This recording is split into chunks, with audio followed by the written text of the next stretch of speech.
Hello friends, இன்னைக்கு ஈஸியான சோகன் அல்வா எப்படி செய்யறதுன்னு பாருங்கள். இந்த கப்பு எடுத்து கப்பில் நெய் எல்லாத்தையும் தடவிடுங்க. டீ கப்பை எடுத்து டீ கப்புலேயும் செய்யலாம், நீங்கள் வச்சுக்கிற சில்வர் கப்புலேயும் செய்யலாம். டீ கப்பில் பண்ணால் கொஞ்சம் ஈஸியாக இருக்கும். அதனால் எல்லாத்துலேயும் நெய் தடவி ஃபஸ்ட்டு வச்சுக்கணும். வச்சுட்டு நெய் தடவி முடிச்சாச்சு. இப்போ இது உள்ள பாதாம், உங்களுக்கு எந்த பருப்பு இருக்குதோ அதெல்லாம் போட்டுக்கோங்க.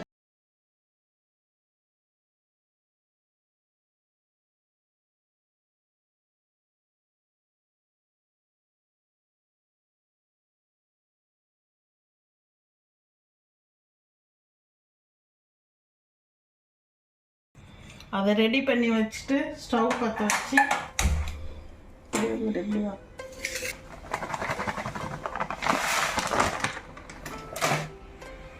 ஸ்டவ் சிம்மில் வச்சுட்டு ஒரு கப்பு சர்க்கரை,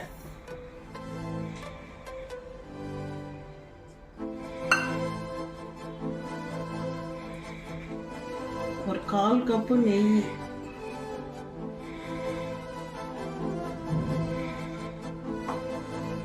சிம்மிலே வச்சுருவோம் ஸ்டவ்.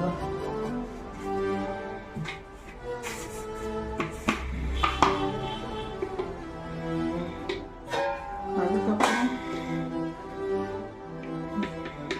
2 டீஸ்பூன் மைதா மாவு,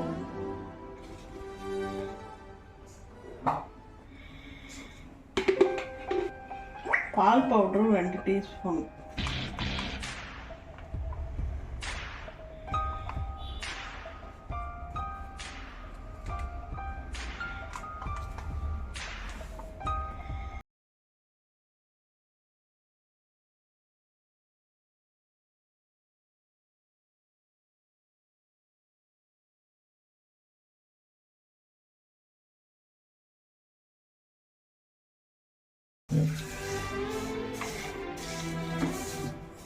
சர்க்கரை நெய்யும் நல்லா ஸ்லோவிலே வச்சு நல்லா கரைச்சிக்கணும்.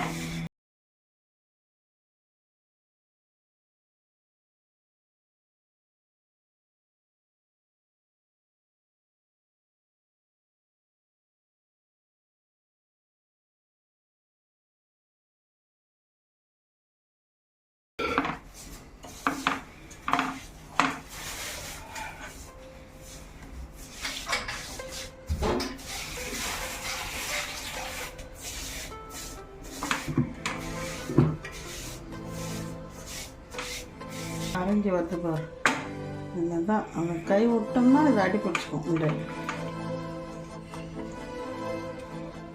அரைஞ்சி வருது பாரு, நல்லா கரைஞ்சி ப்ரௌன் கலராக வரும். கோல்டன் ப்ரௌன் கலரில் வரும்.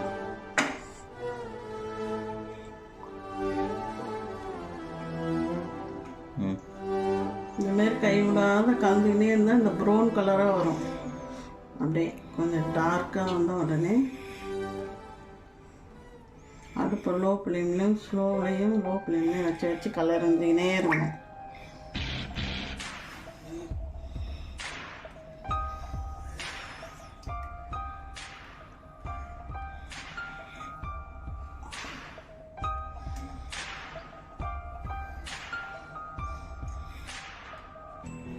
நல்லா கரைஞ்சிச்சு.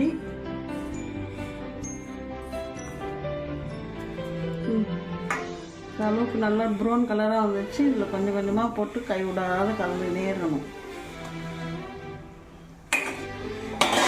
நல்லா ப்ரௌனாக கலக்கணும். மாவும் பால் பவுடரும் மைதா மாவும் கொட்டி நல்லா கலந்துடணும். மிக்ஸ் பண்ணி வச்சதான் கலக்கணும். மிக்ஸ் பண்ணாத அப்போதான் தெரியும். அது நல்லா கலந்துடணும். நெய்யிலே நல்லா நெய் சர்க்கரையில் நல்லா கலந்துட்டு நல்லா கை விடாத கலக்கணும்.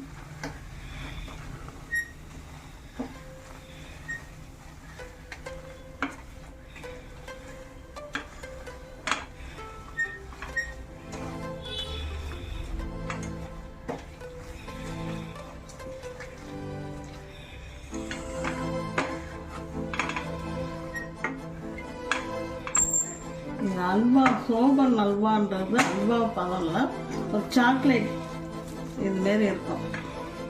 நல்லா டாக்டர் சாக்லேட் மாரி இருக்கும்.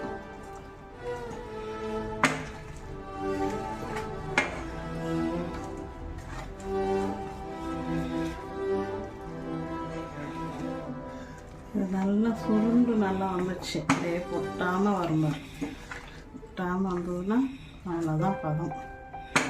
வேறு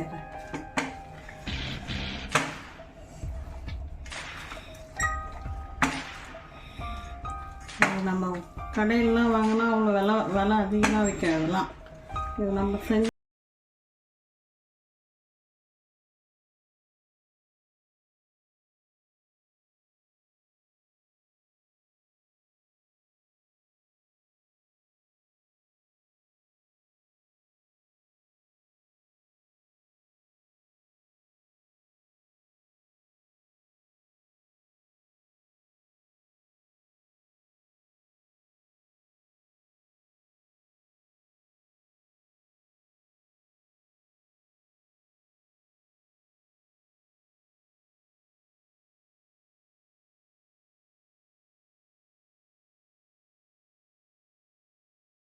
இதில் இது ஆறின உடனே காமிக்கிறேன். இந்த கப்புலேருந்து பிச்சு எடுத்துட்டு இது வேறு இருப்போம். சோபன் அல்வா இதேமாரி ரெடி பண்ணி பாருங்கள்.